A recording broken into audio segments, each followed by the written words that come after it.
There you go, you've had your ads, we've had the travel, we'll have a bit more coming up for you in a minute. It is 26 minutes to 7 o'clock. I don't know what it's like where you are. These showers seem to be very organised and very localised as well. It's pouring down here at Radio Plus at the moment, so I hope you're not getting too wet out there this afternoon. So, what have we got coming up in the show? Well, actually, what I've got the great pleasure of doing is welcoming to the studio, I've got Ali Hogger. Hello. Hello, how are you? I'm good, thank you. Can I get you to grab that mic right in front of you? That's brilliant. Here we go. That's better. I've got you on there now. Sorry, we technical gremlins in the studio today. I want to make sure we can hear everything that you're saying. So, Ali, would you like to explain where you're from and what is it that you do for us? Yes, I'm from Coventry, based in the city centre, and I do church work, but also mental health work. Okay. So you are the director of, name the charity? Charity called Keeping Health in Mind. Keeping Health in Mind. Yeah. Okay. Now, what we've got the great pleasure of having you guys with us for a number of weeks. You're going to start looking at mental health, the issues surrounding that, what we can do about that, where the church can step in and help with these things, and we'll start unpicking all of this stuff. Yeah, that's right. Over the next 6 weeks or so. Yeah, and so looking at different issues over each week and just having a think about where the church can fit in with this stuff. Fantastic, fantastic. So tell me a little bit about the charity. Where did that start from? Well, it started really when I used to work in the NHS as a mental health nurse, and I noticed that there were lots of people who I used to care for who had big questions. Right. They wanted to talk about God. They wanted to talk about the meaning of life. Yep. They wanted to know if there was a God, where was he when they were suffering? Okay. And at the same time, I was also a churchgoer. Yep. And I noticed at church that there were people who'd suffered with mental health problems for years and years. And often they also had got big questions and also didn't feel like there was a space to talk about them.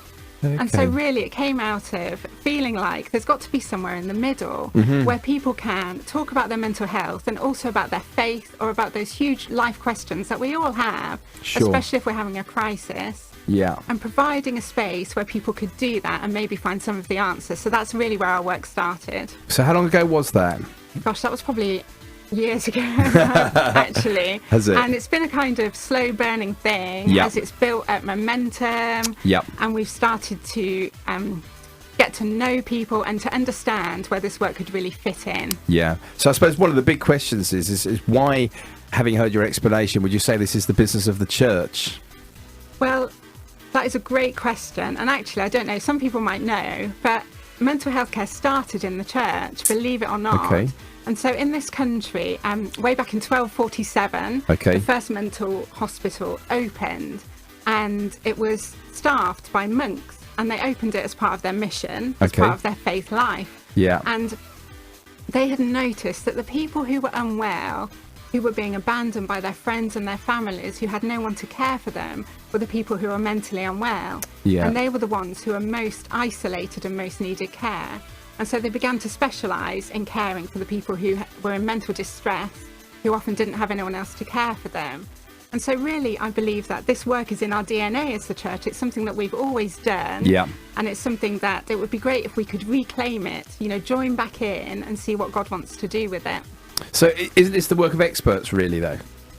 Well, I think sometimes it is. And so obviously, if people are very unwell, then it's really important to seek professional support. Yeah. But at the same time, I think as churches, we love to welcome people. We love to give people a home, a safe space. And that's something that we can definitely do, even if people are quite mentally unwell. Yeah. And I'm sure lots of people do it already in their churches. Sure. And it would be really great for people to feel confident and encouraged to do it, but also to know that if they feel out of their depth, or if someone's really unwell, to know the places to signpost them onto to get the professional help.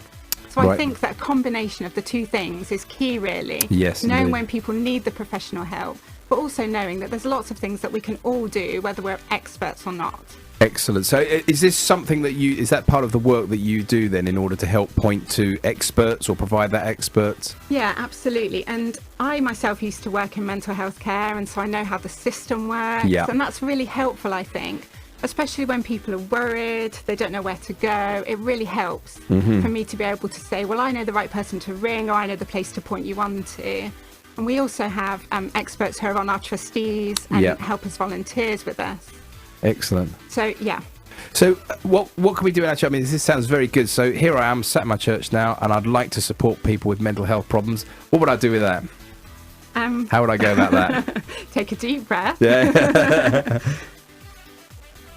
I would say think about the things that you do already to welcome people, to be a welcoming place. Yes. To accept people as they are, to encourage people who are on the edges to become part of a community.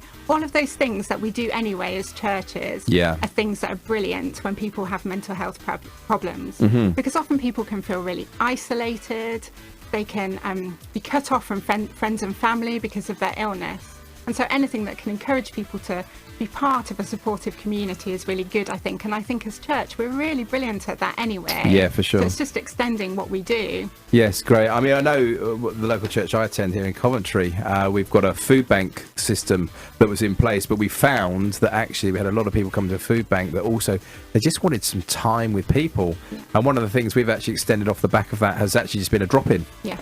And it's just so lovely. We've got to know a lot of the people in the community, and we know what soaps to leave out and not leave out now. And there's but it's really lovely, and they have become part of our family within the church and the local community, which has just been awesome. Yeah. So here's a big question for you then. Chew over this one. So if I'm a Christian with a mental health problem, does it mean that I don't have enough faith?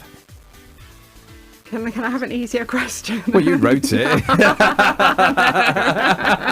I'm beginning to wish I hadn't.